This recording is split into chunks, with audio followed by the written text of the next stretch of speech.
আরশ, যার ছায়ায় আল্লাহ পাক কিয়ামতের মাঠে 7 শ্রেণীর মানুষকে ছায়া দিবেন। 7 শ্রেণী। 1, ন্যায়পরায়ণ বাদশা, যেটা এই বিশ্বে খুঁজে পাওয়াটা পূর্ণিমা চাঁদের মতো।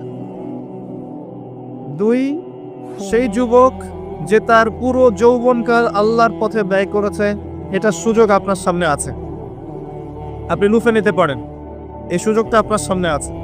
3, ওই ব্যক্তি যার কলব বা অন্তর মসজিদের সাথে ঝুলন্ত থাকে, টিকটকের সাথে নয়, মসজিদের সাথে ঝুলন্ত থাকে।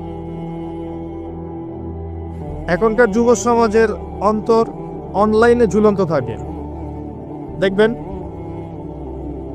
4, ওই যেই দুই ব্যক্তি পরস্পরকে শুধুমাত্র আল্লাহর জন্য ভালোবাসে।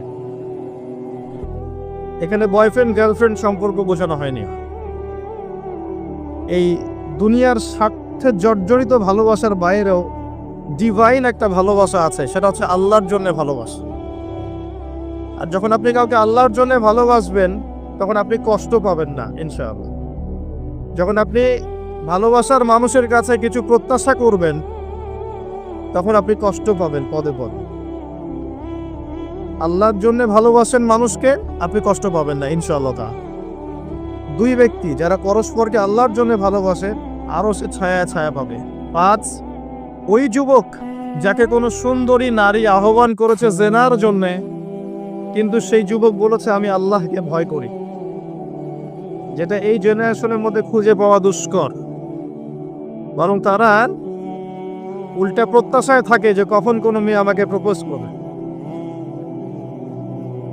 তারা ইউসুফ নয় আলাইহিস সালাম।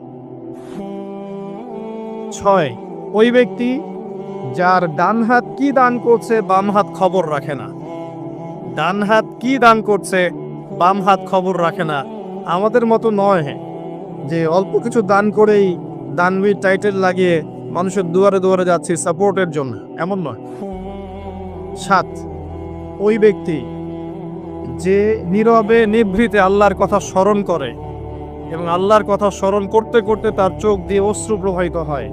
এই 7 শ্রেণীর মানুষকে আল্লাহ রাব্বুল আলামিন তার ওই আরশের ছায়ায় কিয়ামতের মাঠে ছায়া দিবেন ইনশাআল্লাহ তাআলা। আমরা কি এই ছায়াটা পেতে চাই? অপশন আমাদের সামনে খোলা আছে।